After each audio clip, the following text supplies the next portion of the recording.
This is the next desired outcome for the session. These variables are important components of organization.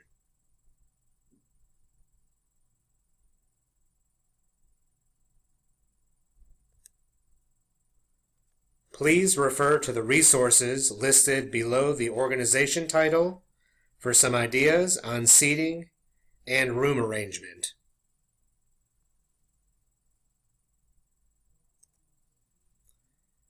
One of the most effective behavior management strategies a teacher can implement is active supervision.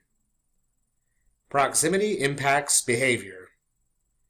Off-task behavior often results when a student needs help but isn't getting it. Avoid seating students near high traffic areas like near the pencil sharpener, cubbies, or supply closets. If this can't be avoided, students who are placed there will need to be taught how to remain on task in those areas.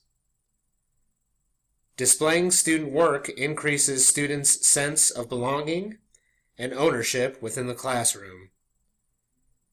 The room should set students up for responsible behavior. Decide on a signal that works for you.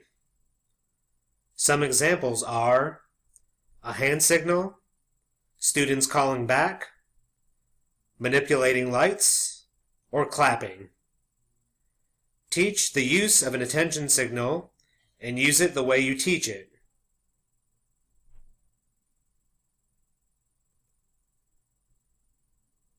Having efficient routines and procedures in place to deal with these 7 times or events will drastically improve the classroom atmosphere, which makes a positive difference in student behavior and maximizes the use of instructional time. There will be a difference in opening activities for elementary versus secondary. These should be educational, but with secondary, tardies may be more of an issue. Also, opening in elementary might be a one-shot deal, where in secondary, openings happen for each class period.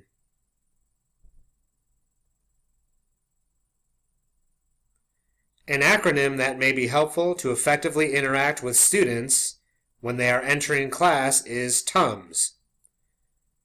The T stands for touch, such as a high five or a handshake.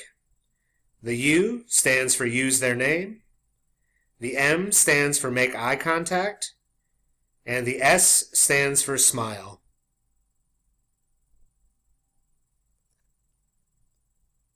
This Venn diagram highlights components to consider during any classroom level opening activity.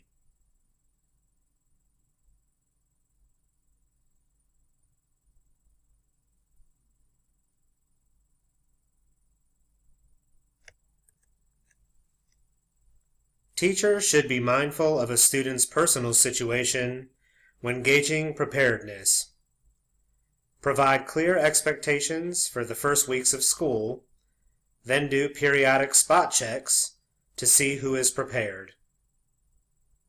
Some examples of dealing with unprepared students are: number 1, a student has an area in the classroom for personal materials that teacher may supplement as needed. So, a student walks in and gets materials as needed. And 2, teacher reminds student before entering the class period and allows student to go back and get materials. An example of how to efficiently help a student returning from an absence is: there are 2 baskets, one that says absent, what you missed, and the other that says absent, assignments in. Prepare a folder for every day the student is absent and place all materials that were provided that day in the folder. Then place the folder in the what you missed basket.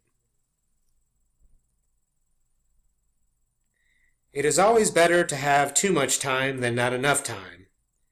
Extra time can be used for a class-wide game or discussion. For feedback, a plus-delta chart for students to give feedback at the end of the day may be a useful procedure. Teacher feedback should be balanced and more positive than negative. Students have voice and are able to give feedback as well, completing the feedback loop. This should be two-way.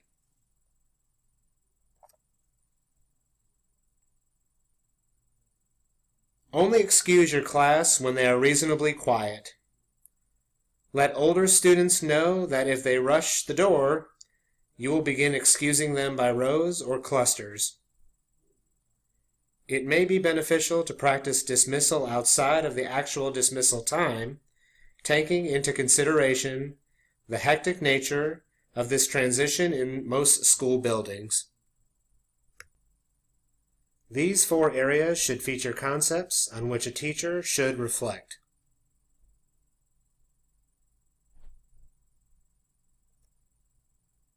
Teach students to keep their own records of assigned homework. Using a collection basket or turning homework in by rows is more time efficient, but lacks interpersonal contact between student and teacher and reduces feedback opportunities. Policies for when to make parent contact might be 2 weeks of no progress or missing assignments. Communicate when parents will be notified at the start of the school year and remind students.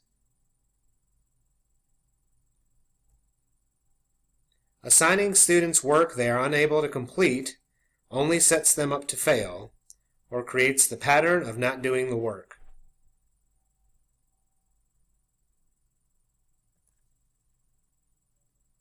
Decide how student behavior should look during work times and clarify and teach exactly that.